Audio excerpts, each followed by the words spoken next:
Happy Sabbath, happy Sabbath, happy Sabbath to the 12 tribes of Israel scattered to the four corners of the earth. All praises to the Most High that we made it to yet another day. All praises and great glory. I hope you guys have had a great week in the name of the Most High Yah. We've had a wet week over here where I'm at. Rain, rain, rain. But all praises, it's the spring. That's what makes all the stuff grow. So all praises for that. The heathen, on the other hand, whoo, they ain't liking this rain because they getting flooded out over there in the deep south. I hope y'all got your life jackets out there because y'all getting flooded out. Tornadoes again this week. Oh, moly. Saw one live on YouTube as the storm chaser was chasing it. Man, that thing was huge. This is the Most High, baby. Had it going through them heathen neighborhoods. Because it's their judgment. But everybody calls me a big fat meanie. Because I say this is the Most High's judgment on the nations for what they did to his people. They call me a big fat meanie. People died. Hey, it is what it is. We died too at the hand of you heathen. It's righteous. It's justice. May the Most High continue to rain down judgment upon these heathen. Yes, sir. Anywho, we're going to be doing Genesis 47. So again, I say shalom to the real house of Israel. The Negroes scattered across the four corners of this earth. Not the fake ass converts. Not the so-called diverse 12 tribes chart. Not Esau. Not Moab, and no damn Japhetite. I'm talking to you, the bloodline descendants of Jacob, the ones who are still catching hell in this modern Egypt called America and every other nation we've been scattered to. Today we diving into Genesis 47, and I ain't sugarcoating a damn thing, as you guys well know me. This chapter is heavy. It's about survival. It's about submission. It's about the cost of living under another nation's rule. It's about how Israel had to bow down to Egypt just to eat. And it's a mirror to what the hell we going through right now in 2025. So open your ears. Open your heart. And most importantly, open your damn Bibles. We begin with Genesis 47, verses 1 through 6. And it reads, Then Joseph came and told Pharaoh and said, My father, my brethren, and their flocks and their herds and all that they have are come out of the land of Canaan.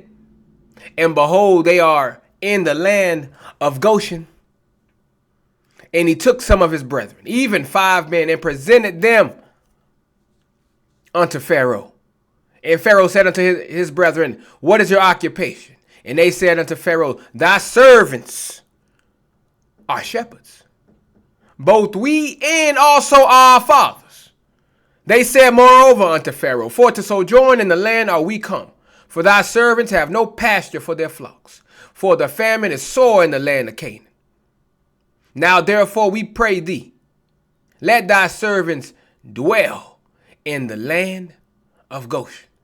And Pharaoh spake unto Joseph, saying, Thy father and thy brethren are come unto thee. The land of Egypt is before thee. And in the best of the land make thy father and brethren to dwell. In the land of Goshen let them dwell. And if thou knowest any men of activity among them, then make them rulers over my cattle. Let's get this straight, family.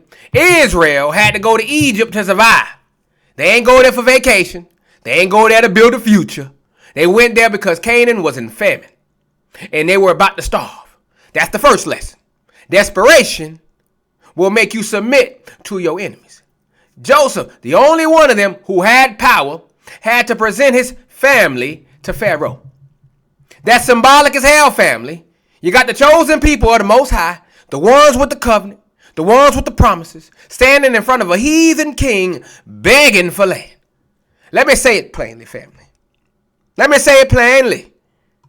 We've been begging ever since. And even more so today. My goodness, I haven't seen so many bootlicking Negroes in my life. My goodness. You can show them nothing but book, scripture upon scripture, upon scripture upon scripture. And all they see is Massa. What Massa at? All they got is Paul. I'm showing them all the prophets. I'm showing them the Psalms. I'm showing them what Yahushua said. I'm showing them what Peter said. I'm showing them what God said. All they can say is, what about the nations? All over this book, the Most High said, I chose you, Negro. And they said, but what about them? What about them?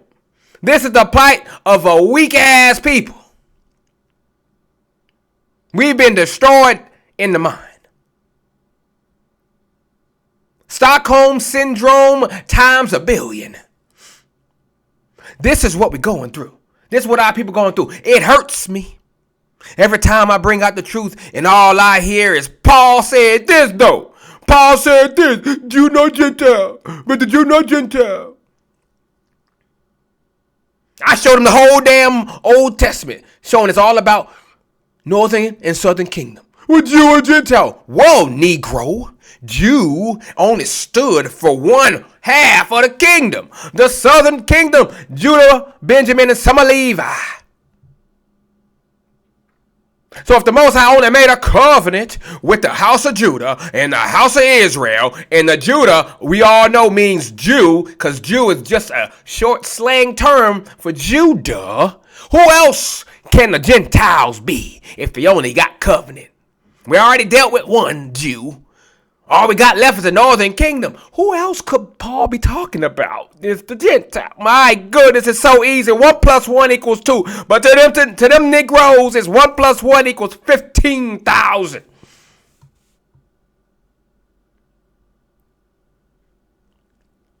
They love the heathen so much. So much. While the heathen literally spit on them. Call them all manner of names. Show their hatred for them every day, and all they do is make them love them harder. I forgive you, my son. I forgive you. I forgive you. They can come and spit in their face and call them a nigger. And they say, they open their mouth next to, hey, and they say, can I have some more, sir? I want some more, sir.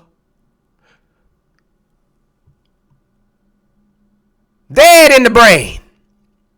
That's because a whole lot of them got heathen girlfriends, heathen wives, heathen husbands. So they try to drag Brad and Karen and Mei Ling and Jose and Maria and Wang Chongpo. All they try to drag them all into the kingdom. Whoa, but the Most High says, no, no, no, no, no. This is where we at, family. Egypt, all this stuff, it's all part of the same thing. My goodness. It's a shadow of how we're living today, how we've been living ever since. So family, this is a picture. I repeat, this is a picture of how Israel, even though we're chosen, still had to humble ourselves under the nations when we were in need. And that's what we are doing today. Working their jobs, begging for housing, applying for their loans and getting denied, taking their food stamps and trying to survive in their system. Deuteronomy 28:48 says this. And it's what we're going through at this very moment. And you got niggas out there talking about all that Deuteronomy 28 ain't about us. Well, Negro, let me read you this. Therefore shalt thou serve thine enemies, which the Lord shall send against thee, in hunger and in thirst, and in nakedness, and in want of all things. What other nation on the planet, what group of people on the planet is doing this right here? Can't say them fake Jews because they are the ones making all the stuff. So how can this be about them? Damn near the Asians. Who else who they serving? They got their own country over there. Who they serving? They said serve all thine enemies. These are all the nations. We in every country, family, and we're serving them and we're begging them for all their stuff. We in every country begging. We on the bottom in every country begging on our knees. Please, sir, help me. Help me. That's exactly what's happening in Genesis 47. They're in want of all things, even land to live on. Y'all out here thinking you're free because you got a damn apartment in a 9-to-5. You ain't free, you in Goshen. You're in the best part of Egypt, but it's still Egypt, Negro. And you're still under Pharaoh. You still got to ask for permission. That's right, you got your driver's license. Can't go nowhere, can't drive without that. Can't cross the nations without the passport. See what happened when you do that. See what happened when you do that. You got to ask them for money. That's what a loan is for. You asking the heathens for money that you don't have. That you got to pay back with interest. That's begging, family. You can call it whatever you want. That's begging. That's what a credit card is. You are begging heathen for money you don't have to pay it back at exorbitant interest rates. That's what it is, family. Plainly and simply. You're begging. Because if you had the money, you wouldn't beg for it. That's what a job application is. You're begging the heathen to work for them. If you had your own job or your own business, you wouldn't have to do that. But wait. Y'all begging for loans to get those started. Oh, shite. Oh, man. Your businesses. They own your businesses. The bank owns your business. You don't pay that lease, foreclose. Bye-bye business.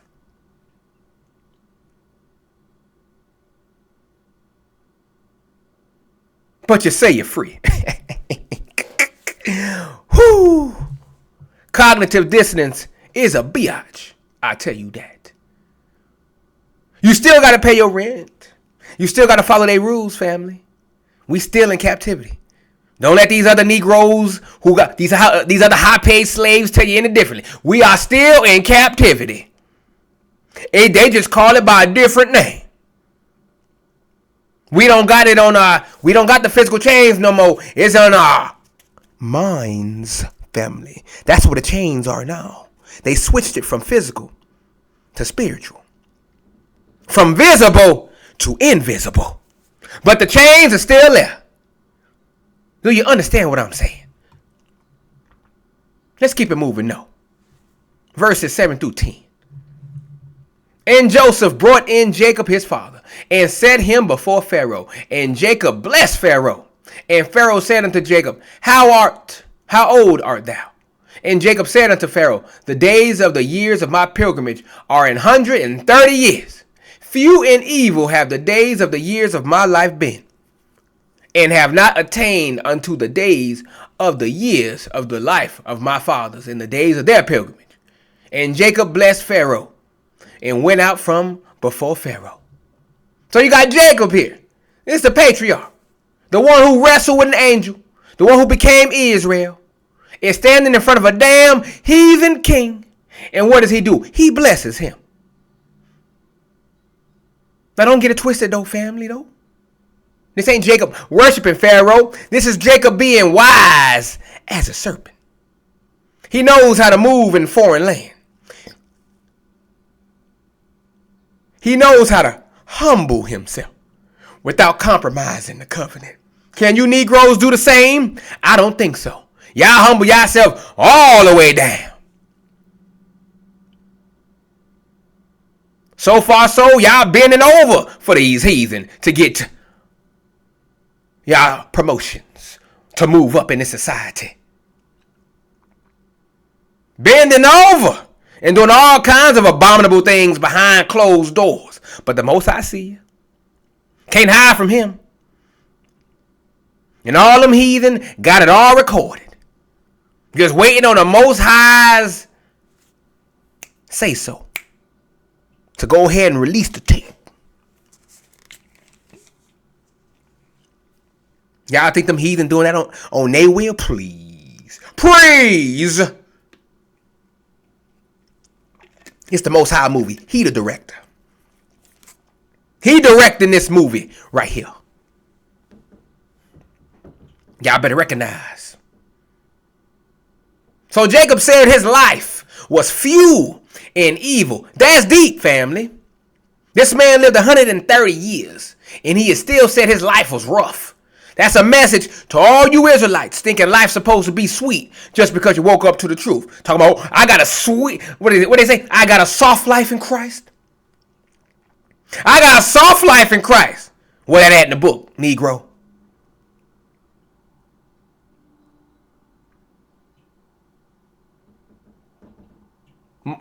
Yahushua said, he that endureth to the end shall be saved. If this was a soft life, what you need to endure for? So being in this truth, there's going to come oppression. There's going to come persecution. Look at what Sirach, the book of Sirach, or Ecclesiasticus, chapter 2, verse 1 say. My son, if thou come to serve the Lord, prepare thy soul for temptation. You come into this truth as an Israelite, prepare thy soul for temptation. Prepare for affliction. Prepare for trouble.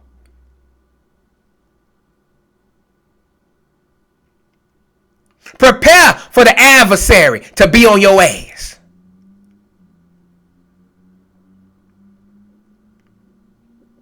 This is a hard journey, family. This is a hard walk. That's why I said that path is narrow. But broad is the way to what? Destruction. Look what Paul says in 2 Timothy 3 and 12. Echoes just what Sirach said. Yea, and all that will live godly in Hamashiach, Yahushua, shall suffer persecution. I said what? Shall what? Shall what? You hear that, Christians? Shall suffer persecution. Y'all say if y'all going through bad things in Christianity that y'all cursed. But the book says if you live godly in Yahushua HaMashiach, you shall suffer persecution. Cut. Poop. Y'all think y'all ain't finna go through nothing. Most High laughing at you. Laughing at you. Him and the son laughing at you. Like, oh, I know I'm an Israelite. I'm good now. Most High like, hey, hold my beer.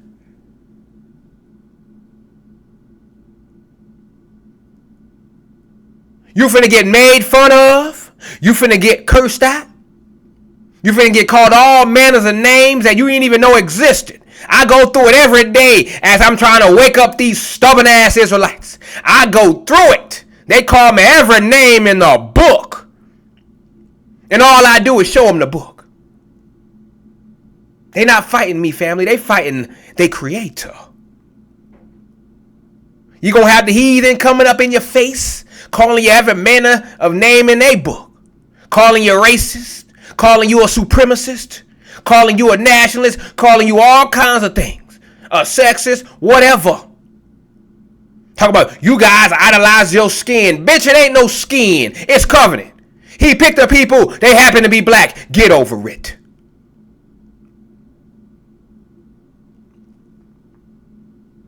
He didn't choose us because we was black. Hell, everybody at that time was black anyway.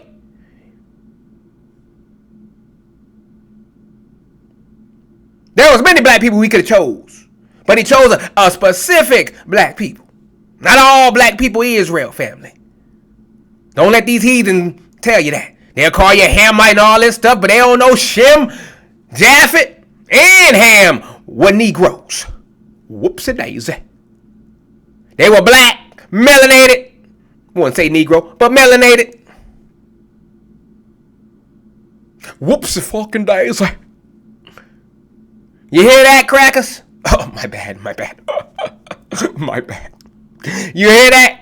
Caucasian people, Asian people. Y'all came from black people.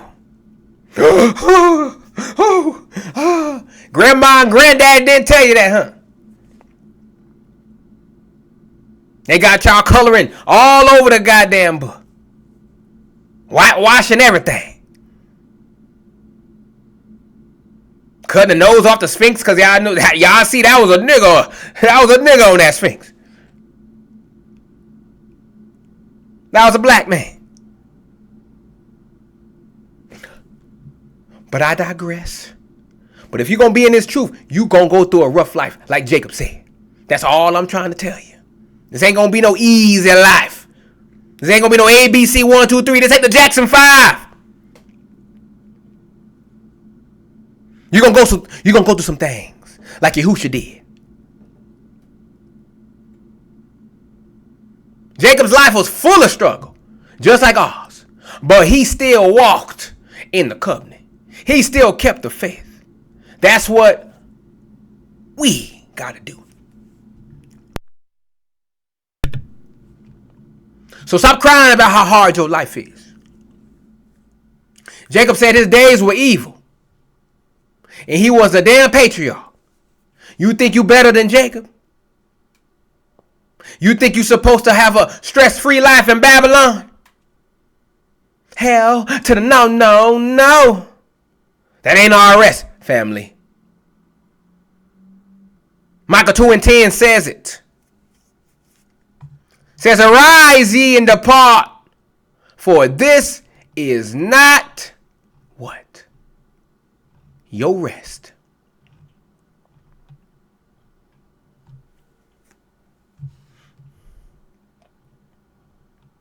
This ain't your rest, family.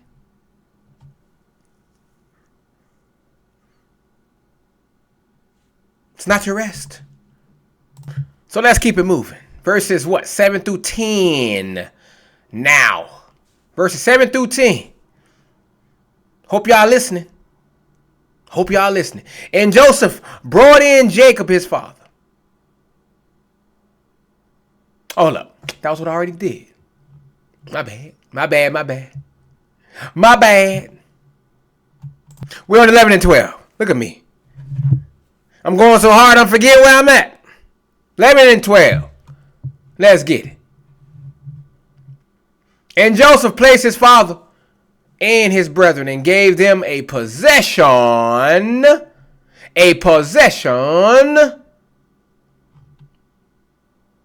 in the land of Egypt, in the best of the land, in the land of Ramses, as Pharaoh had commanded.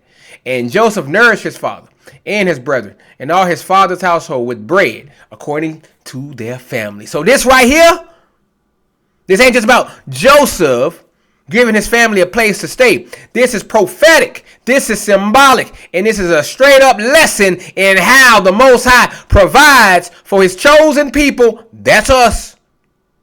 Negro man, Negro woman. Even in the land of our captivity. So let's break it down. Verse 11. Joseph didn't just throw his family in some back alley family or slave quarters. He gave them the best of the land, as it reads. The land of Ramses, a fertile, rich place in Egypt. But don't get it twisted, family. This wasn't because of Pharaoh's kindness here. This was the Most High working through Joseph to what? Preserve Israel. This is a foreshadowing of how the Most High will always make a way for his people, even in a strange land like he's doing for us today. Even under heathen rule. Even when surrounded by enemies. Look at Genesis 45:7.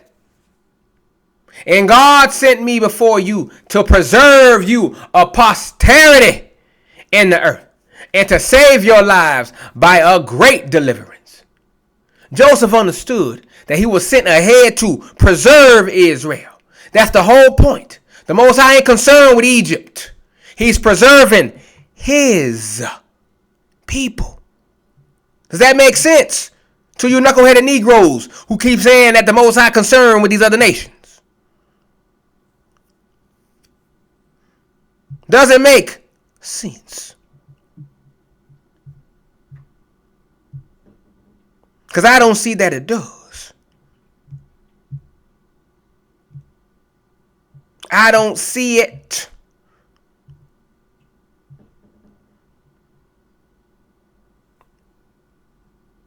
But look what Jeremiah 29 has to say. This is what the Most High commands us to do while we are awaiting his return. Jeremiah 29, 4 through 7. Check it. Thus saith the Lord of hosts, the God of Israel. He keeps saying Israel, not the nations. Unto all that are carried away captives, whom I have caused to be carried away from Jerusalem into Babylon. Build ye houses and dwell in them, and plant gardens and eat the fruit of them. Take ye wives and beget sons and daughters, and take wives for your sons, and give your daughters to husbands, that they may bear sons and daughters, that ye may be increased there and not diminished. Sound familiar? And seek the peace of the city, whither I have caused you to be carried away captives, and pray unto the Lord for it, for in the peace thereof shall ye have peace. Even in captivity, the Most High tells us to settle, to grow, to thrive, because he's still in control. That's what Joseph was doing here. And that's what's going on today as I speak.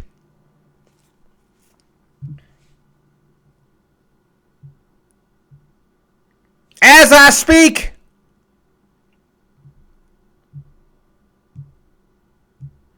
Can y'all understand this?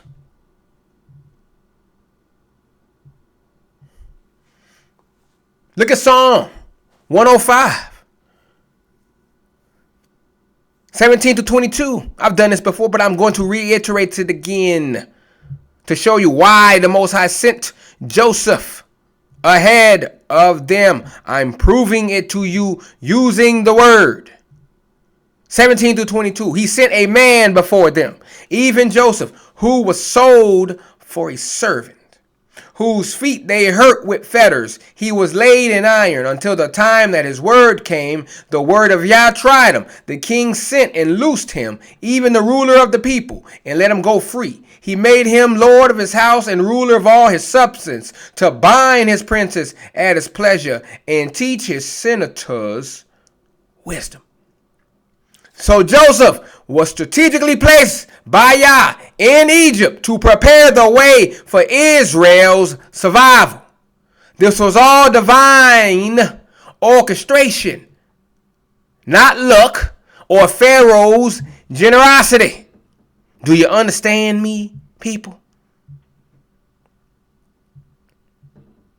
Do you get it?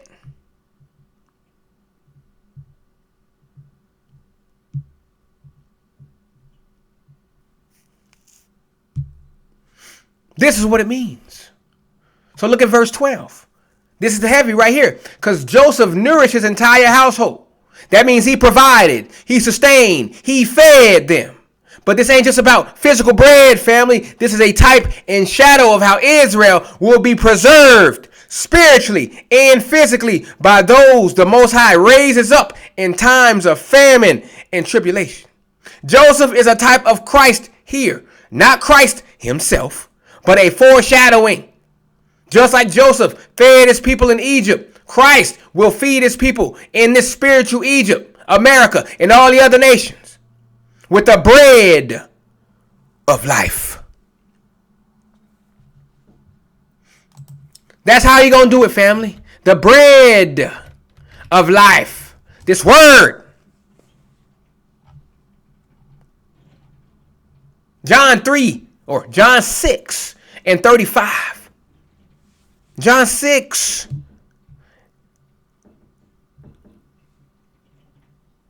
and 35. What does it say? And Yahushua said unto them, I am the bread of life. He that cometh to me shall never hunger, and he that believeth on me shall never thirst. So just like Joseph gave physical bread here in this verse, Christ gives spiritual bread. That nourishment is for Israel only, not the damn nations, Christians. Stop trying to open up the covenant. You can't do that. Only the Most High can. And he already closed it. And he don't change. So I don't care what y'all say.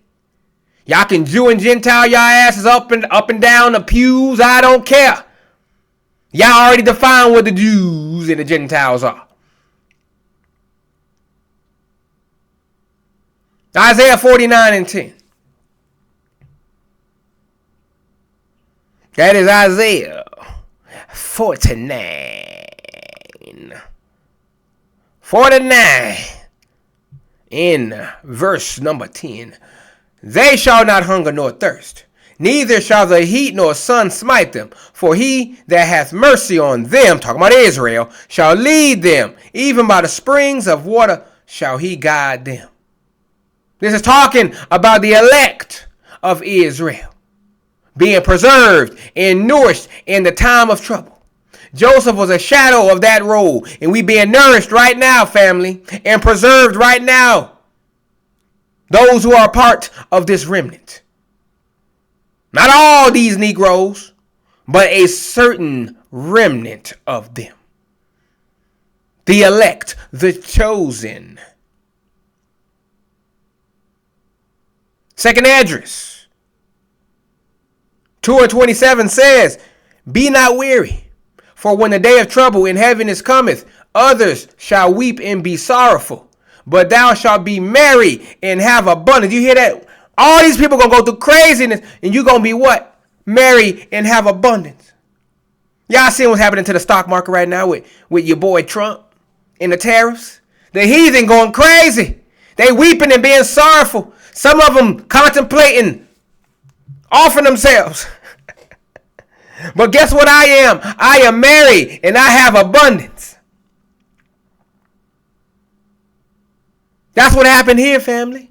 The Egyptians were starving, but Israel had abundance through Joseph. That's how the Most High rose. He takes care of his people while the rest of the world suffers. And boy, are they suffering right now, boy. But over here in Goshen, the remnant, the elect, the chosen, we good. We ain't good in the neighborhood. We married. We content with what the Most High has given us in his captivity. We strive. We thrive.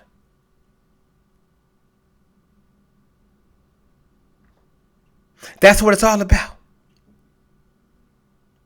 So let me tell you something, black man, black woman, Negroes.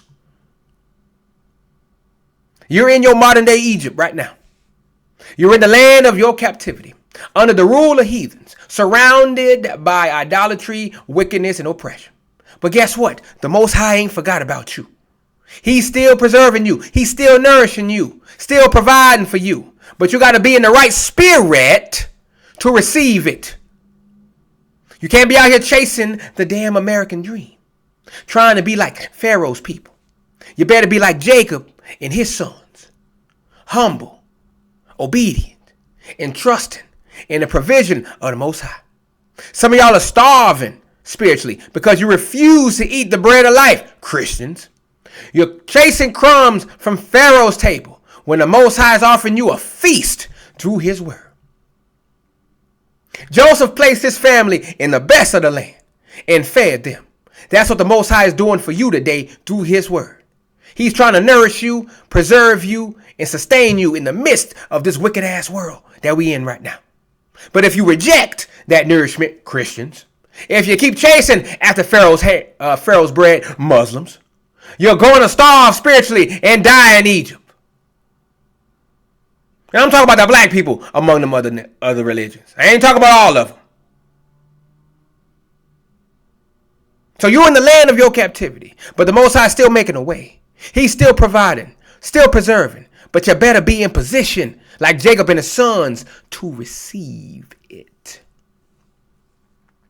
So take the damn bread and eat. Because when the famine hits for real, spiritually and physically, only those who've been nourished by the Most High are going to make it.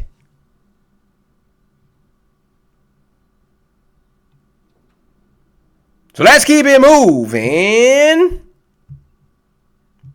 13 through 17. Hope you guys are understanding this. Trying to give it to you raw. I'm trying to give it to you raw. 13 through 17. And there was no bread in all the land, for the famine was very sore, so that the land of Egypt and all the land of Canaan fainted by reason of the famine. And Joseph gathered up all the money that was found in the land of Egypt and in the land of Canaan for the corn which they bought. And Joseph brought the money into Pharaoh's house. And when money failed in the land of Egypt and in the land of Canaan, all the Egyptians came unto Joseph and said, Give us bread, for why should we die in thy presence? For the money faileth. And Joseph said, Give your cattle, and I will give you for your cattle, if money fail. And they brought their cattle unto Joseph, and Joseph gave them bread in exchange for horses, and for the flocks, and for the cattle of the herds, and for the asses, and it fed them with bread for all their cattle for that year.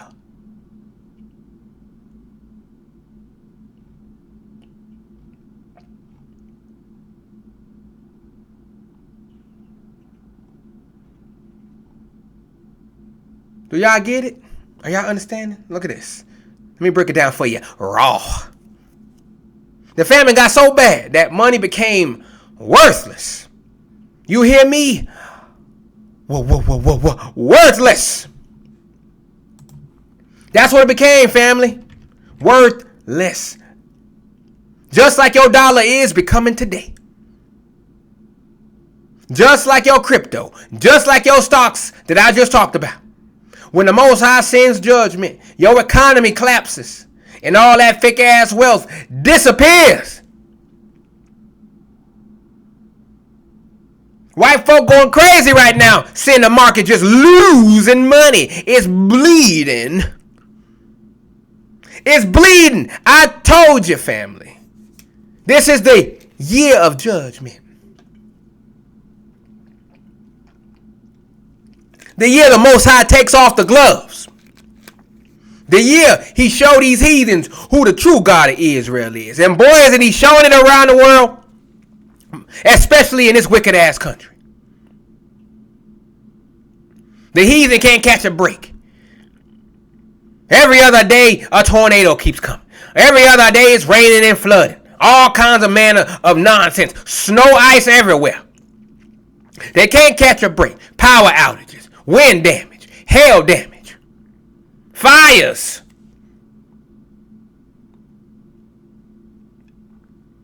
Now you're attacking their money. They bread and butter, they money. Fake ass money because it's not backed by nothing anyway. This is how you hit the heathen, right in the pocketbook. Because this is their God. This is their God on this earth. That money, that dollar bills, y'all. They'll eat their whole family for some money. They will do anything for it. They scrambling. You got the old heathen losing out all that money from retirement. All that money they saved is becoming worthless. Spent their whole life saving up all that money, only for the Most High to literally diminish it in the span of a couple days. Whoo, child. Losing hundreds of thousands. My 401k went down. My investments got hit a bit. But am I whining? I am not. Why? Because the Most High got me, family. The heathen don't have such protection. The wicked Israelites don't have such protection. That's why they scared right now. That's why they contemplating suicide. Because they don't have the protection of the God of Israel on their side. But we chilling. We chilling. I'm on the deck.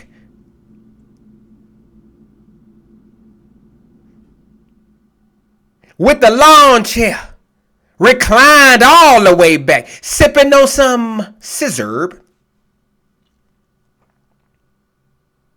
watching the fireworks from a distance. And boy, is it glorious. Can you guys feel it? Can you guys feel the culmination? Can you guys feel the Exodus coming? Can you feel it? Is it in your bones yet? Are you paying attention?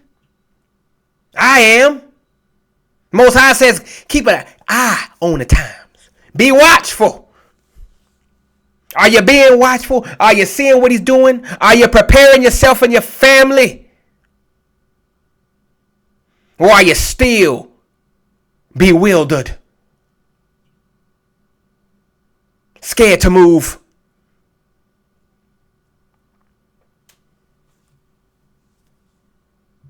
So verse 14 says Joseph gathered up all the money and gave it to Pharaoh. That means the government. Pharaoh ended up owning everything. Sound familiar? Sound familiar? The 1% who own all the wealth? While y'all 99% struggling, stumbling and bumbling. All over the place.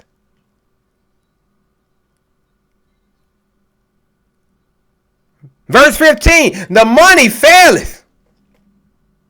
That's economic collapse. That's hyperinflation.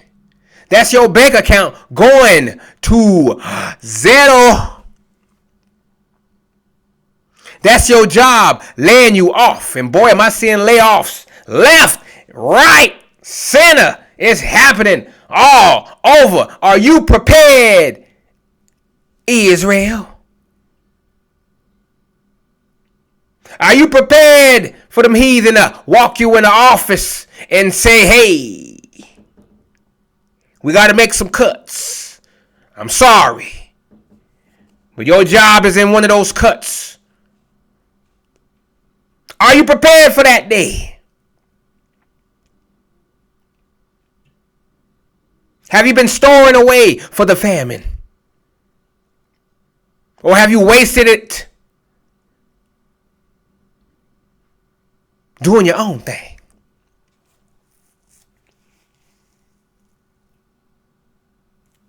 That's your food stamps getting cut. Oh my goodness, ain't that happening too? Didn't Trump cut them food stamps?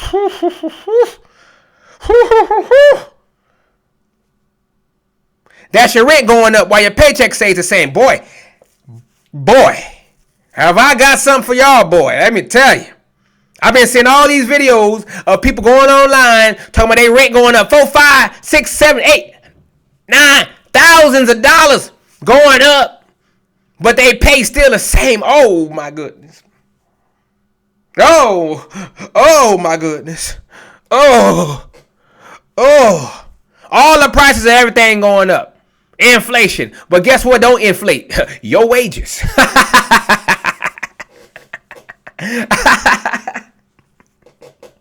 You still the same. You damn near still the same, but everything going up. Your dollar means less and less as the day goes on. I'm seeing cereal for $7. Damn, Kellogg's. It's like that now. Your Frosted Flakes ain't worth that much money. $7 for some Honey Nut Cheerios. Damn, GM, I didn't know you do it like that. Whew. And don't get me started on the meat, boy. Oh boy, even the fruit going up. God damn. I can't even eat healthy now. I can't even eat healthy on a budget. Boy, I tell you. This where we at, fam. We inching there. I tell you, the Most High is literally following my sermon. And he's showing all the signs of it going straight there. Are we not here yet? Are we not reaching this pinnacle yet? Isn't your money failing right now? Because you can't buy the stuff that you used to? I spent money on 5 things at the store the other day. $32.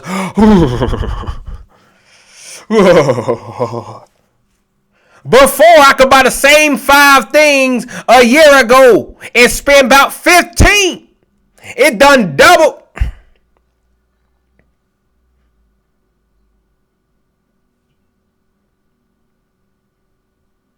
And for y'all who got families, my goodness, may y'all bless you. I know y'all grocery bill has done tripled, quadrupled even. But your wages haven't. Penny pension, food banks, food pantries. This is where we at. This is where we at, family. And what did the people do there in this verse? They said, give us bread. They were ready to give up anything just to eat. Y'all don't think people going to be doing that today? When this happens? For real? They going to give up anything just to eat. They going to give up their family members, their firstborn sons. They don't care. Give me food to eat. I'm hungry.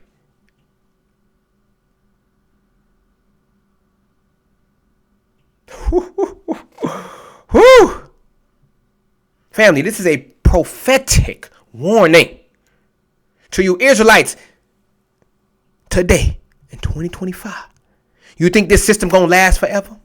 You think America's economy is invincible? You think these other nations' economies are invincible? You think you're safe because you got a damn 401k? As I told you, I lost money in my 401k. If it keep on going down to zero, it don't mean shit.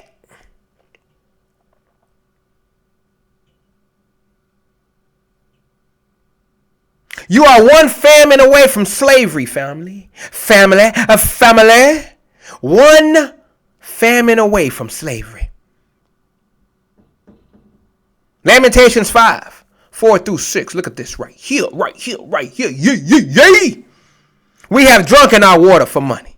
Our wood is sold unto us. Our necks are under persecution. We labor and have no rest. We have given the hand to the Egyptians and to the Assyrians to be satisfied with bread. You see that's right there? We've been selling ourselves for bread since the beginning, and we still doing it. That's the cost of survival when you're not in your own land, family, and not under your own rule. You at the mercy of these heathen. Don't let these rich Israelites out there, these high-paid slaves, don't let them tell you no different. They are in captivity. They only can do what Master say. LeBron James gotta bend the knee. They say you want a new contract? Bend over, boy. He gotta bend over.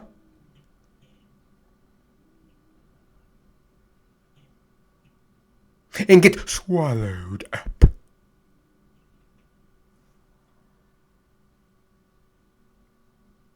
This is the reality. I know this cut. I know it hurt. But this is the way the Most High wants you to understand it, baby. This is how he do it. This is how he work. He cut you. He convict you. To what? So you can change. So you can repent for real. Look around you, family. Inflation is through the roof. Food prices are insane. Rent is unpayable. My goodness gracious. I'm seeing people in New York talking about damn near a damn broom closet. They paying $2,500, $3,000 just so they can say, I live in New York City. New York City. 10001. Woohoo! Where you live at? I live in New York City. They ain't tell you you living in the broom closet like Harry Potter.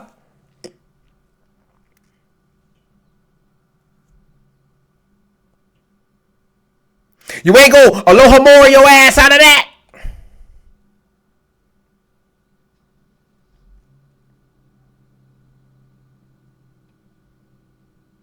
The middle class is evaporating. Y'all seeing it. Most High getting rid of all that. And what are people doing? Selling their time, their bodies, their souls just to survive. You got sisters selling ass on OnlyFans. Oh yeah, oh yeah, oh yeah, oh yeah. You don't think the Most High know? You been it all over, showing the whole world what you got. We can see all up in there for only $5 a month. Ooh, child. 99% of y'all ain't making no money. The only people making money are the 1% heathens and the sold out Israelites on that platform. The rest of y'all barely making $50 a month. Whoo, child. How does that feel selling yourself for $50 a month? Per person at McDonald's making more money than you. And they don't got to take their clothes off. They don't got to be sending out feet pics to old men.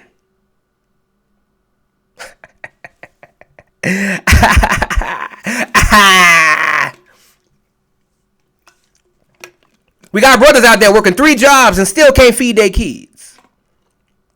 You got people taking experimental drugs just to keep their jobs. That's modern day slavery, family. And it's all because we're living in a land that ain't ours, under a system that ain't for us. Deuteronomy 28 again. But this time we're going to read 43 and 44. Check this. Christians, tell me who fits this, Christians. The stranger that is within thee shall get up above thee very high, and thou shalt come down very low. He shall lend to thee, and thou shalt not lend to him. He shall be the head, and thou shalt be the tail. Come on, Christians.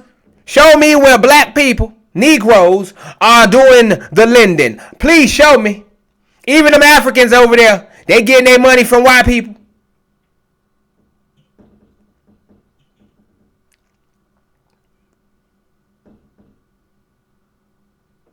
They're wrestling back control now, but hey, this still is in effect.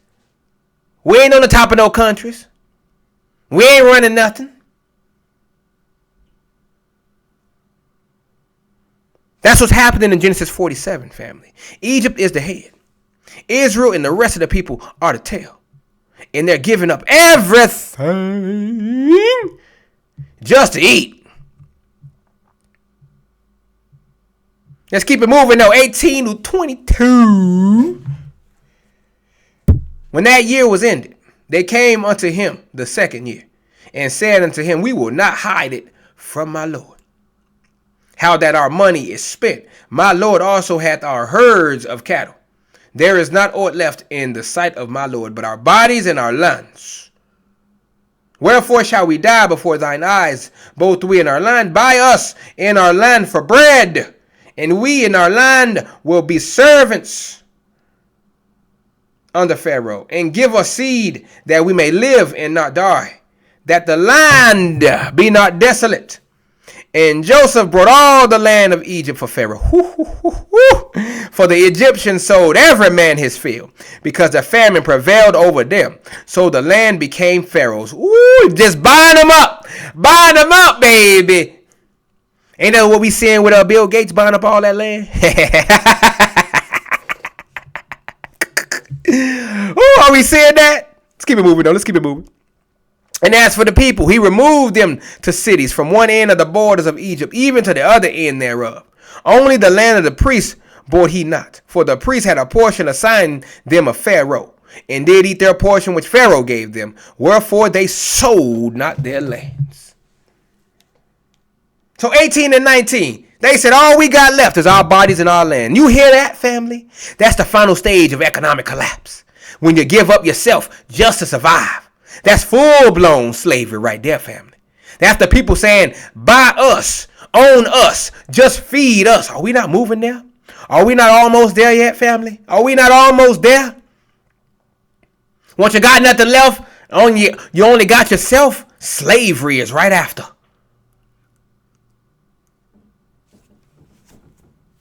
That's what's coming to Babylon worldwide, family. This coming worldwide, not just here, worldwide. And boy, we moving at light speed. All praises and great glory to the Most High Yah. That's coming to Babylon, but y'all too blind to see it. Y'all knuckleheaded Negroes too blind to see it because you got your 1,500 channels and your Netflix and your Spotify, Apple Music, and your car and your little 9 to 5 and your little fancy quote unquote luxury apartment. And your high ceilings and granite countertops.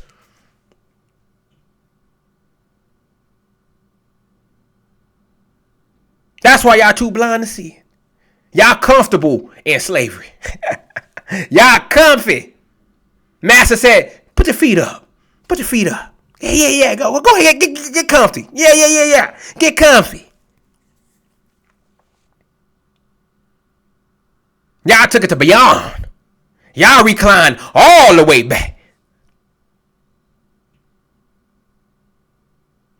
While they laughing to the bank at you dumbass Negroes.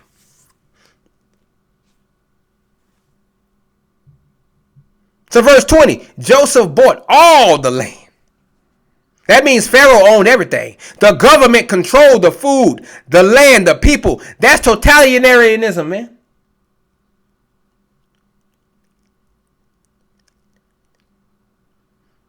Totalitarianism, baby.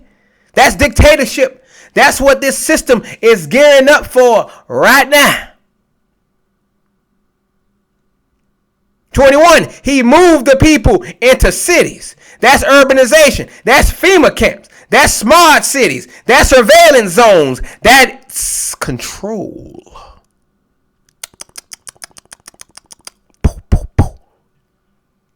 Are the puzzle pieces finally coming together for you, family? Are we not here? Are we not approaching Genesis 4-7? The Most High's time in my sermons with the stuff that's going on right now, boy. I tell you. All praise and great glory to the Most High, Yah, man, because this is crazy. When you give up your land, your independence, and your self-respect for bread, you become a slave. Point blank, period. And that's what the whole world is becoming right now. A global plantation. And the Israelites are still at the bottom of it. God damn. Everybody's slaves, but we at the bottom. We still on the bottom. We the worst slave.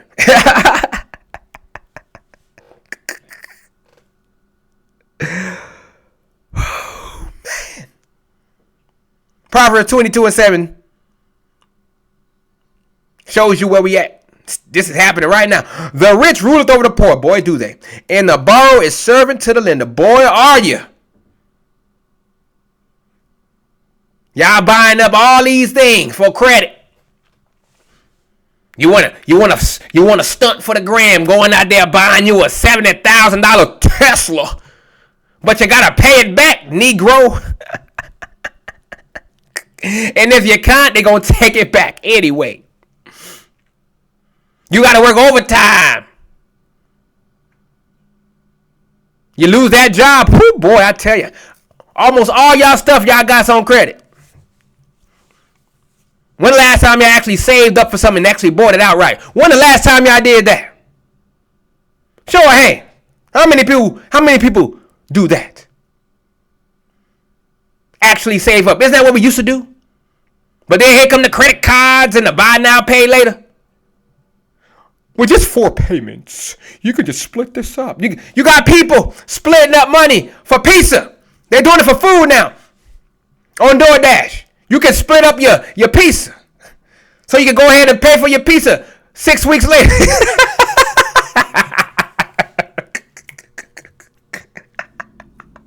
Hey, man, you want to go out? Nah, man, I can't. I'm still paying for that Domino's that I had 4 weeks ago.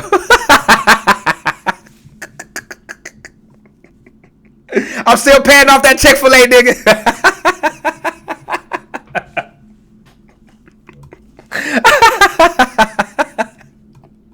Oh, the Most High got a sense of humor. Okay.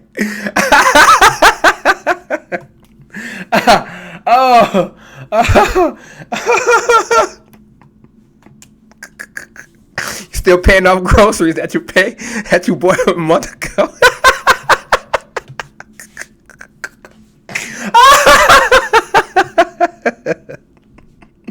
Oh man, my stomach. Oh man, Father, yeah.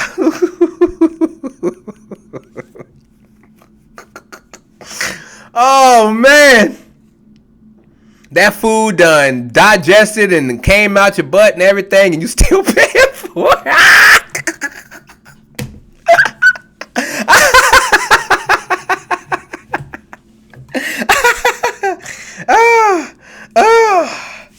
Okay. Oh man.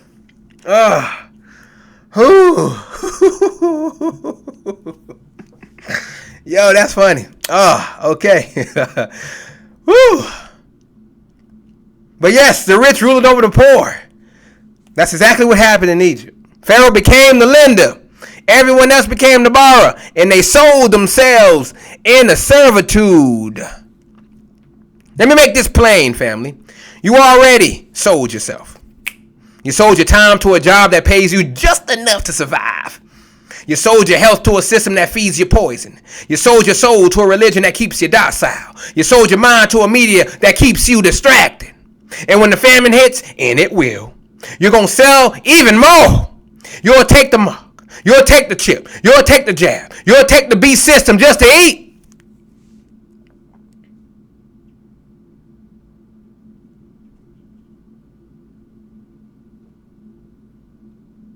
But remember, family, the mark, forehead, in the hand, spiritual. But you know the heathen, they want to make things physical. They want to show you. So yeah, they will give you that chip. They will stamp your head because they want to see it, because they're sadistic that way. But the mind, that's you following after the false doctrines of Babylon. Your hand, right hand, that's your actions. Your actions are in line with Babylon. Your mind is in tune with Babylon. That's the mark, family. Spiritual, but they will make it physical just to show you. What about the real ones, the chosen, the elect, the remnant? We ain't bowing. We rather die than serve Pharaoh again. All praises. Yes, sir.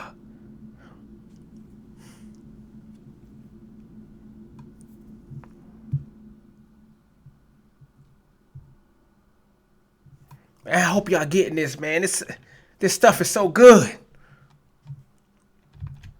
I love this word. It's so good.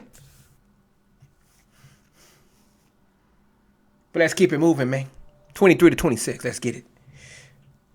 Then Joseph said unto the people, Behold, I have bought you this day in your land for Pharaoh. Lo, here is seed for you, and ye shall sow the land. And it shall come to pass in the increase that ye shall give the fifth part unto Pharaoh. Sound like taxes to me. And 4 parts shall be your own, for seed of the field, and for your food, and for them of your household, and for food for your little ones. And they said, Thou hast saved our lives. Let us find grace in the sight of my Lord, and we will be Pharaoh's servant. My goodness, boy, they happy to be slaves. My goodness. And Joseph made it a law over the land of Egypt unto this day, that Pharaoh should have the 5th part, except the land of the priests only, which became not Pharaoh's. See, he ain't take his homeboys' lands. So this right here is a masterclass in how economic servitude, family, becomes institutionalized. Joseph, operating under the Most High's wisdom, sets up a system that saves lives, but also locks the Egyptians into servitude. And don't miss the point. This is judgment from the Most High. This is what happens when nations are judged, and Israel is preserved in the middle of it. Verse 23, Joseph straight up tells him, I bought you. Whoo-cha. That's it. The people are now property. God damn. Their land is gone. Their freedom is gone. And now your working land, they don't even know. Sound familiar? That's your life in 2025. If you're still trusting in this system. But here's the key. Joseph gives them seed. He doesn't just enslave them. He gives them the means to survive. That's the Most High's mercy even in judgment. But make no mistake, this is servitude. This is what happens when you sell yourself to survive. 20% tax.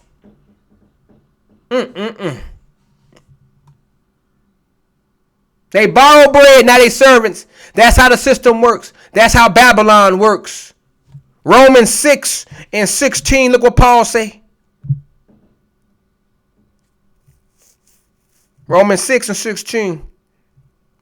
Know ye not that to whom ye yield yourselves servants to obey, his servants ye are to whom ye obey, whether of sin unto death or of obedience unto righteousness. You give yourself over to survive, now you're a slave. That's what's happening here, and that's what's happening in our time as well. We've already served ourselves, family.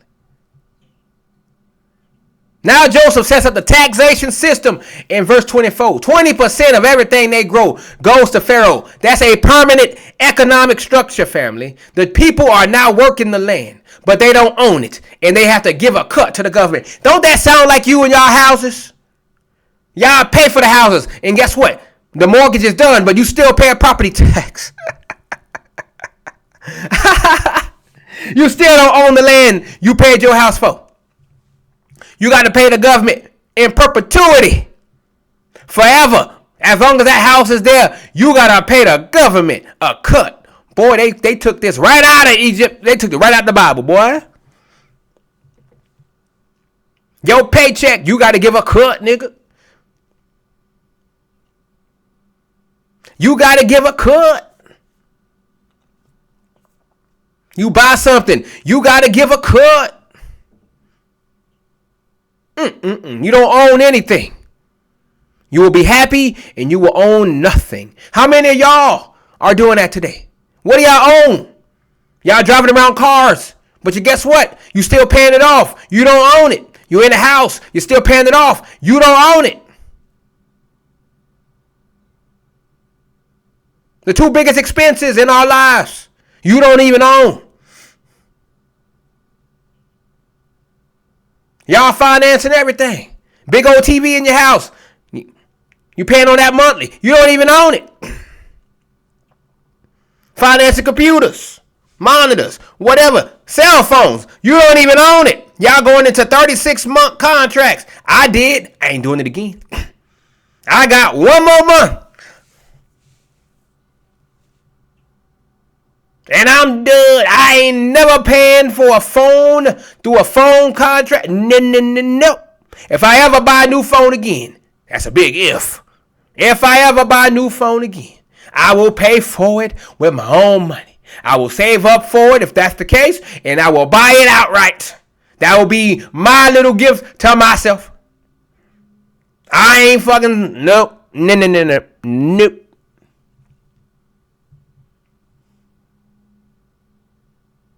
Billions in loans, billions and trillions in credit. You're buying cars, clothes, shoes on credit. You don't even own the shoes you got on your feet. You financing the shoes.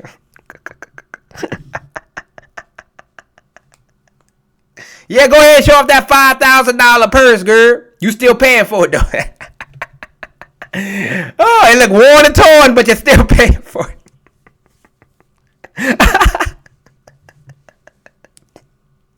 Woo, child.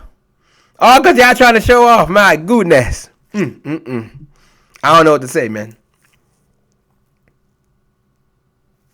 I don't know what to say. But this is the origin of tribute, family, of taxation, of institutionalized servitude, indentured servants, baby. And this is what's happening to you today, black man, black woman. You work, you sweat, you grind, and the government takes its cut before you even see your check. You still in Egypt, but you say, I'm not in captivity. I'm free. But you're not free. I'm showing you here, you ain't free. Look at 1 Samuel 8. All in the scriptures, too, about all this. 1 Samuel 8. We're going to read 15, then skip down to 17. And he will take the tenth of your seed and of your vineyards and give to his officers and to his servants. Talking about the king that Israel won't. Not the king that the Most High want to be to them. Talking about that king that they won't. That's what he going to do. 17. He will take the tenth of your sheep and ye shall be his servants. Boy, are we seeing this? When Israel asked for a king, Like the nations, the Most High warned them. Taxation is servitude. You a slave. Even today, you got to pay a tax to the government. You a slave. You don't pay taxes, they throw your ass in jail.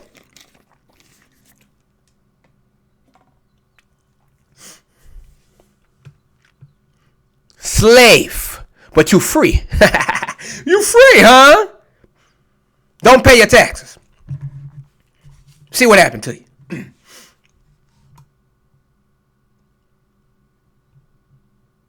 Go verse 25, family.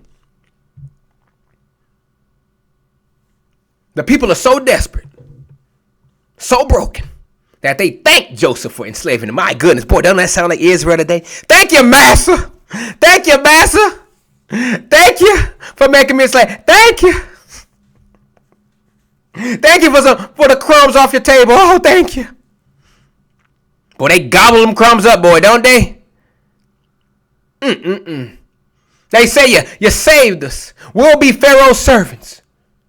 That's the mindset of captivity. When you've been stripped of everything, you start to love your chain. Woo, child. We're preaching right now, huh? Whoa, where my finger snaps at? You start loving your chains. So when you go up to them Negroes and you say, hey, you the chosen people, and them people who owned you, you gonna own them. No, that's not the truth. That's not true now. That's not true now. Master gonna be in the kingdom with us, okay? We gonna be holding hands together, okay, in the kingdom. That's what we gonna be doing, okay? Whether Jew nor Gentile, okay? Paul said it. Paul said it. They grafted in the tree, okay? Romans 11. This is the stuff they say. They love the chains. These white folks beat them over the head every day at work. All day, every day at work. And they love it. Thank you, master. Can I have some more? Hoo child. This is the Stockholm Syndrome of empire, family. And this is exactly what's happened to our people today. You love your oppressor. You love your job. You love your paycheck. You love the system that's killing you because you think it's saving you. Isaiah 30. Look what the Most High got to say about you, knuckleheaded Negroes. Isaiah 30, 1 and 2. Woe! That's destruction. Woe to the rebellious children, saith the Lord, that take counsel, but not of me, and that cover with the covering, but not of my spirit, that they may add sin to sin, that walk to go down into Egypt, and have not asked at my mouth, to strengthen themselves in the strength of Pharaoh, and to trust in the shadow of Egypt. You keep running to the system for help, and all it does is enslave you harder. John 8, another one. 33, 34. They answered him and said, we be Abraham's seed, and were never in bondage to any man. How sayest thou, y'all should be made free? Jesus said unto them, verily, verily, I say unto you, whosoever committed sin is the servant of sin. That's the same delusion our people are in today. You think you're free, but you still in bondage.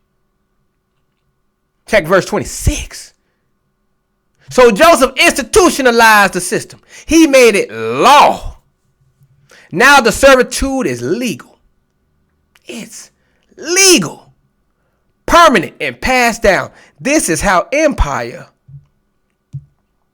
is built. On the backs of desperate people who sold everything just to survive. This is how the Babylon operates today worldwide. They make your slavery legal.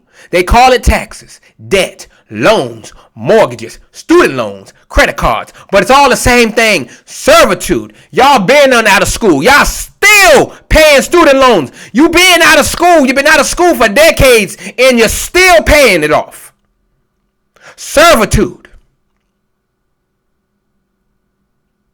Don't pay it off, garnishment. They gonna get their money. Y'all still paying off your student loans. Some of y'all been out of school for 40 years and you're still paying it off. Servitude. And all them ones who making the money, got all that money, doctors and all that, making $250,000, they are in huge debt. Medical school ain't cheap, family. They in huge debt paying it off. They working abnormal hours trying to pay off that debt. Got the Mercedes-Benz, adding on more to the debt. Got a nice condo, adding on more to the debt. They ain't gonna never pay it off.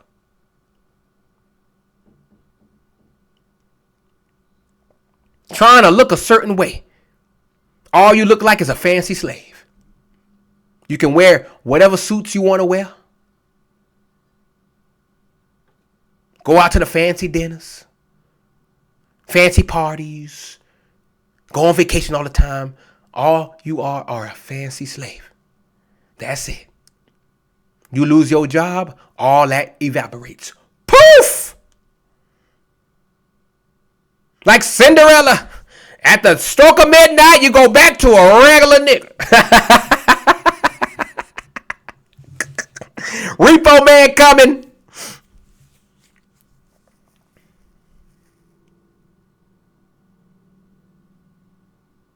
So if you ain't walking in the spirit of the Most High, you're going to be a slave in Egypt all over again. Ecclesiastes 1-9, there is nothing new under the sun. What happened in Egypt is happening again. Same system, same slavery, different names. Look at Isaiah 10, man. Hope y'all are getting this, man. Wake the fuck up, bruh.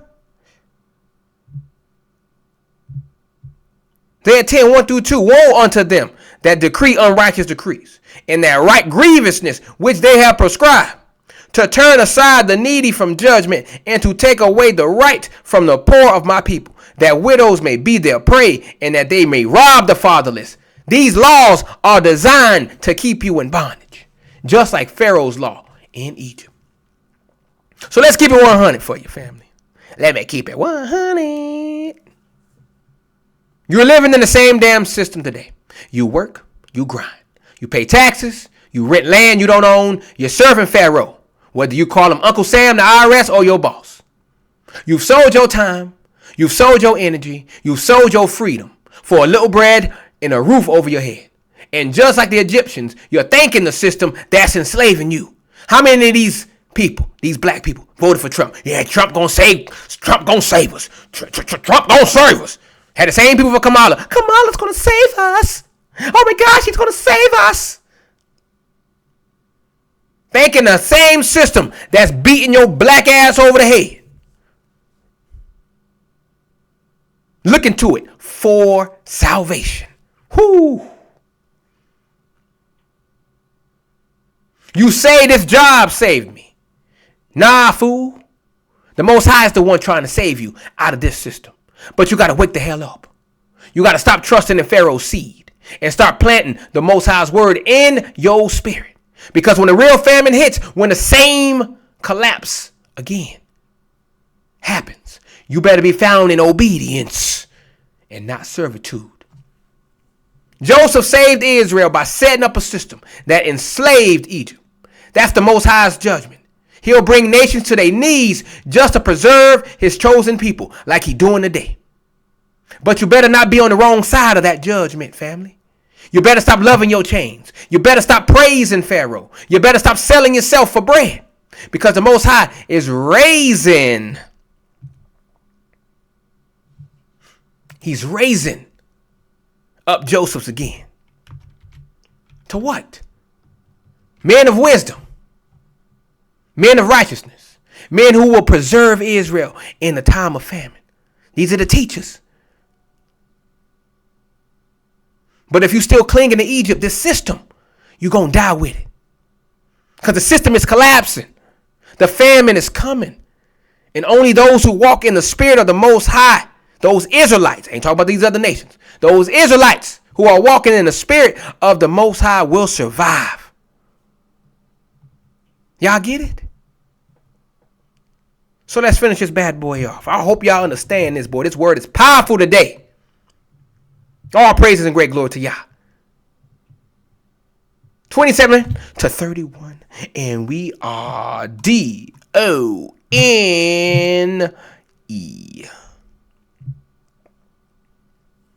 And Israel dwelt in the land of Egypt, in the country of Goshen, and they had possessions therein, and grew and multiplied exceedingly. And Jacob lived in the land of Egypt 17 years. So the whole age of Jacob was 147 years. And then the time drew nigh that Israel must die. And he called his son Joseph, and said unto him, If now I have found grace in thy sight, put, I pray thee, thy hand under my thigh, and deal kindly and truly with me. Bury me not, I pray thee, in Egypt. But I will lie with my fathers, and thou shalt carry me out of Egypt, and bury me in their burying place. And he said, I will do as thou hast said. And he said, Swear unto me. And he sware unto him, and Israel bowed himself upon the bed's head. So this ain't just about an old man dying, family. This is prophetic. This is spiritual. And this is a warning to every one of you Israelites still trying to make Egypt your home. Jacob, whose name was changed to Israel, is laying down the blueprint of how we are to think, live, and die in the land of our captivity. So let's break it down, shall we? Shall we? 27. Don't miss this right here. Israel prospered in Egypt. They had land. They had possession. They had multiplied exceedingly. But this ain't prosperity gospel message, family, like the Christians like to say. This is a setup. The Most High allowed Israel to grow in captivity, but it was only to fulfill prophecy, because later Egypt would turn on them.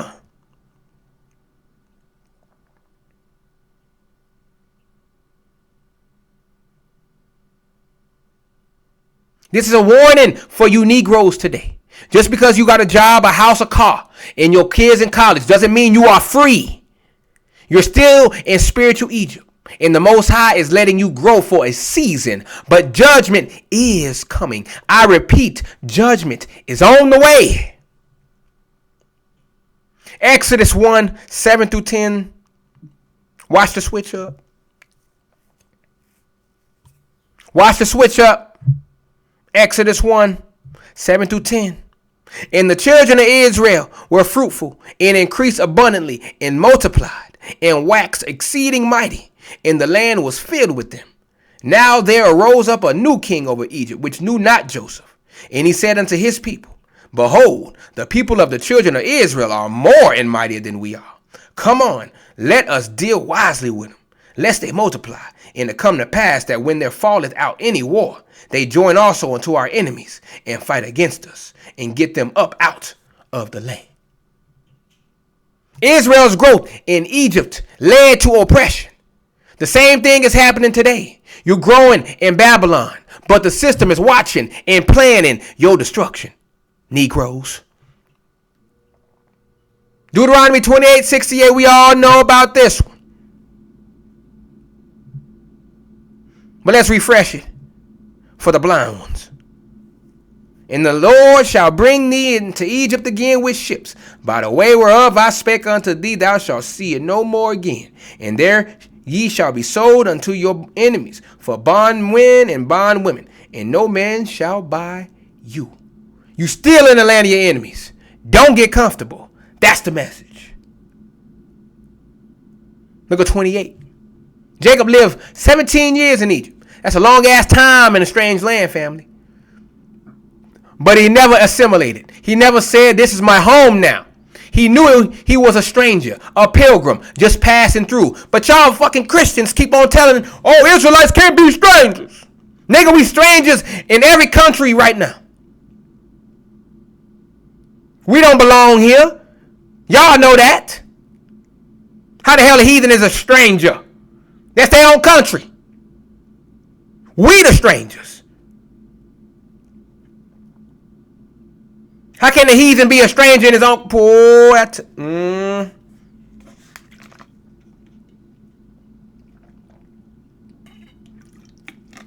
Anywho.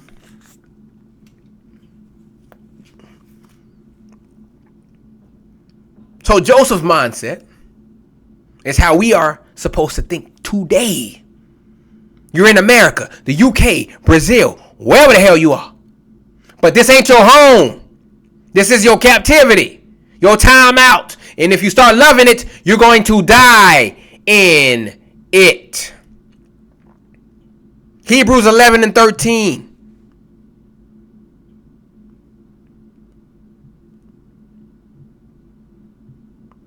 These all died in faith, not having received the promises, but having seen them afar off, and were persuaded of them, and embraced them, and confessed that they were strangers and pilgrims on the earth. Talking about our forefathers.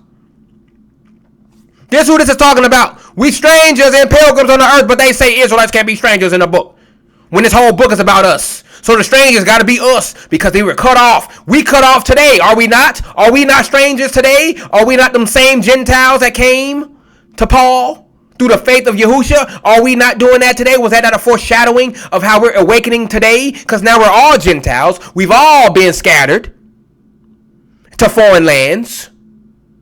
And through the faith of Yahushua HaMashiach, the only begotten Son of the Most High Yah, he ain't God, Christians. Take your Trinity elsewhere. We now get to be grafted back into the covenant. That's what it's all about, family. Paul and them made a blueprint for how we could come back into the covenant through Yahushua HaMashiach.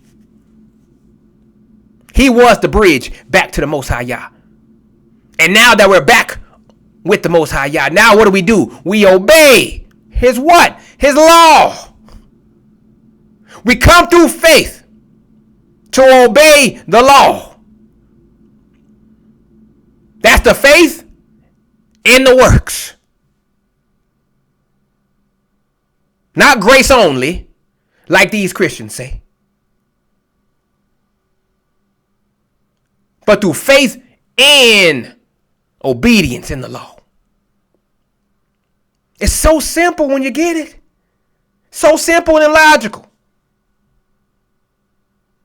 But they love this system so much.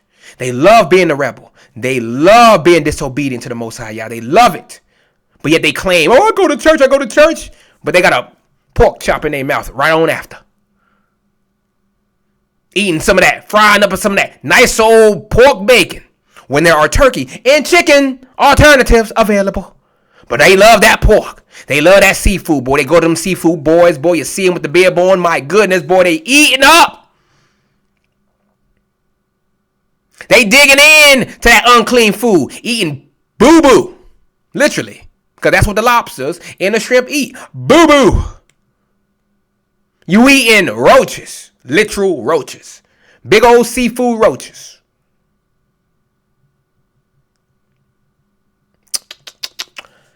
Anywho's.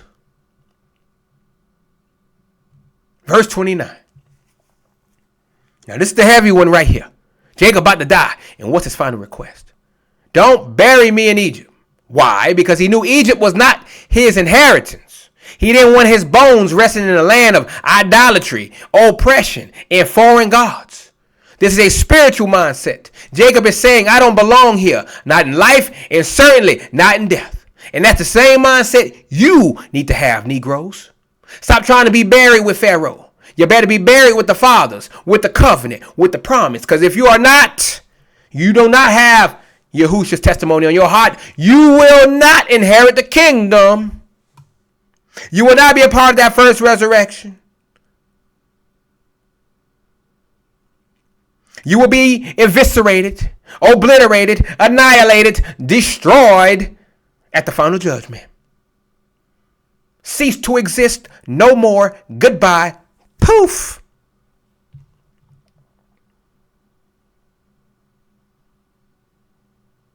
Genesis 50, 24 and 25. Joseph echoed this too.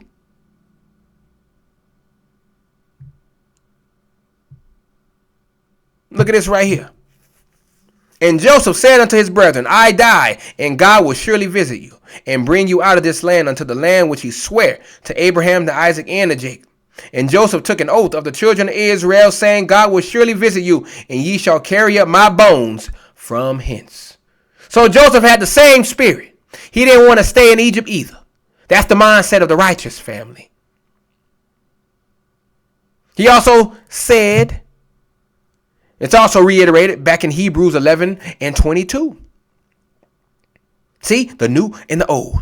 Law and the testimony, family. That's how you read this book. The book interprets itself. It don't need your help. 11 and 22. By faith, Joseph, when he died, made mention of the departing of the children of Israel and gave commandment concerning his bones. These men understood Egypt is temporary. The kingdom is coming. So look at what Israel says in verse 30. He wants to be buried with Abraham and Isaac, the men of the covenant. He's saying, take me back to the land of the promise. This is about identity. This is about heritage. This is about faith. He didn't want to be remembered as an Egyptian. He wanted to be remembered as an Israelite, a son of the covenant, a man of the Most High. That's how you need to think. Stop trying to be American. Stop trying to be Brazilian. Stop trying to be Jamaican. You are Israel. And your bones better rest with the fathers, not the damn heathen. Look what Abraham did. Genesis 23 and 19. We go backwards. 23 and 19. And after this, Abraham buried Sarah, his wife, in the land, or in the cave of the field of Machpelah, before Mamre. The same is Hebron, in the land of Canaan. That's the burying place Jacob was talking about. That's where the covenant line rests. But we also got 2 Maccabees. We got 2 Maccabees 7 and 14, which says, so when he was ready to die, he said thus, it is good being put to death by men, to look for hope from God, to be raised up again by him. As for thee, thou shalt have no resurrection to life. Jacob wanted to rest with the fathers because he knew the resurrection was coming. He had no hope in the promise. Or he had hope in the promise. So the final verse, 31. Jacob made Joseph swear. He didn't just ask, family. He made him bind himself to the promise. Why? Because this was serious. This was about honoring the covenant, even in death. And what did Jacob do after that? He bowed himself. That's not just a physical act, family. It's a spiritual surrender. He's at peace because he knows his bones won't rest in Egypt. He knows he's going back to the land of the promise. As it said in Ecclesiastes 7 and 1, Solomon, the day of death is better than the day of one's birth. Jacob was ready to go because he knew where he was going. He wasn't afraid of death. He was afraid of being buried in the wrong place. Hebrews 11:21. By faith, Jacob, when he was dying, blessed both the sons of Joseph and worshipped, leaning upon the top of his staff. That bowing, family, was an act of worship. He was giving glory to the Most High for keeping his promise. So let me tell you something, family. You're in modern day Egypt right now. You got your Goshen. You got your job. You got your house. You might even be multiplying. But don't get it twisted. This ain't your home. This is the whole purpose of this lesson. You better start thinking like Jacob. You better start preparing your spirit to leave Egypt. Not just physically, but mentally and spiritually. Stop trying to be buried in Babylon. Stop trying to build a legacy in a land that's about to be destroyed. You better be looking for the land of promise, the kingdom to come, the resurrection of the righteous. Because when Christ comes back, and he will, he ain't coming to save Egypt. He's coming to redeem black Israel and destroy the nations. Jacob's last wish wasn't for riches.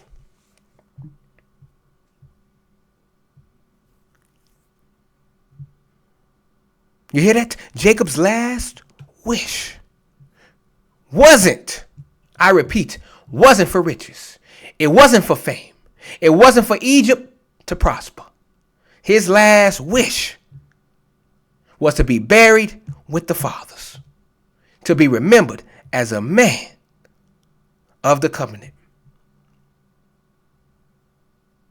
not a man of Egypt. You better ask yourself, where are your bones going to rest? Are you going to die clinging to Babylon? Or are you going to die in faith, looking for the kingdom? Egypt is not your home. Pharaoh is not your king. The Most High is calling you back to the land of promise. Don't die in Egypt. Die in faith. So Israel, Negroes, what have we learned from Genesis 47? This chapter is a masterclass in how to navigate hostile territory while maintaining your identity and purpose. Joseph showed us how to move with strategic wisdom and positioning our people for blessing. Jacob demonstrated the spiritual authority we carry, even in foreign lands. And we've seen how economic crisis leads to consolidation of power that sets the stage for greater control. In 2025, family, we seeing these exact same patterns playing out. Economic instability, government overreach, systems of control are increasing daily. But just like Israel and Goshen, the Most High has a plan for us to prosper, even in the midst of global crisis. Some of y'all need to wake the fuck up and start moving with the strategic wisdom that Joseph did. Stop being reactive and start being proactive. Position yourselves where you can be a blessing and provision for your people. And don't get so comfortable in this Babylon system that you forget who you are.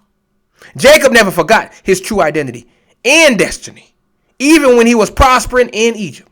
Some of y'all have gotten so caught up in your careers, your homes, your status in this world, that you've forgotten your true identity as Israel. Look at what the Most High says here. Deuteronomy 8:11-14. And it reads, beware that thou forget not the Lord thy God, and not keeping his commandments, and his judgments, and his statutes, which I command thee this day, lest when thou hast eaten and art full, and hast built goodly houses, and dwelt therein, and when thy herds and thy flocks multiply, and thy silver and thy gold is multiplied, and all that thou hast is multiplied, then thine heart be lifted up, and thou forget the Lord thy God, which brought thee forth out of the land of Egypt, from the house of bondage. Don't let prosperity in this world system, family, make you forget the Most High and his commandments.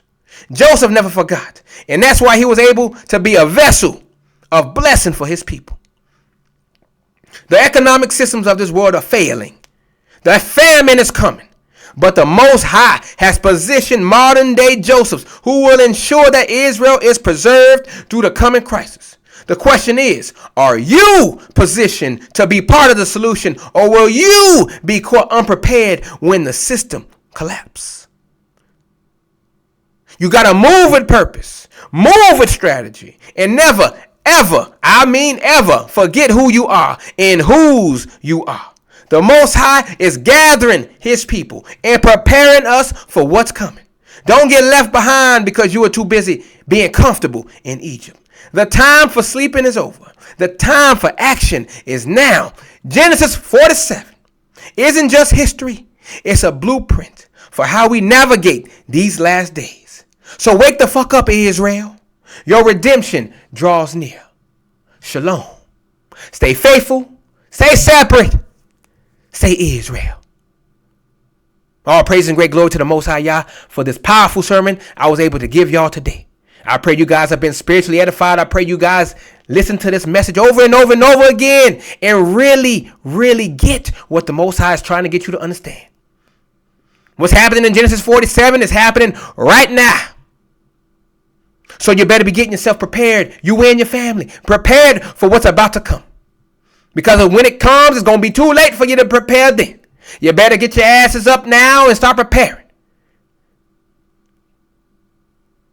Because you don't want to be on the wrong side of judgment. You guys enjoy the rest of your Sabbath. Enjoy your week. And the Most High Yah willing, we be back on the next Sabbath, of course. And that's going to be Passover, family. I wanted to give y'all the dates since I calculate everything now. So we're going to do Passover, April 12th, the evening of the 12th, which is literally after Sabbath.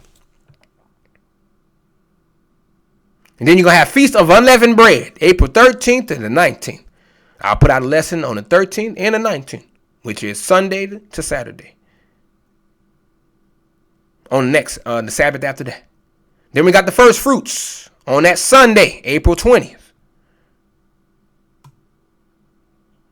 Good thing these are all falling on the weekend for these lessons, for you to be off on these holy days. Pentecost, June 9th. June 9th. That's a Monday. Put a lesson out there for that.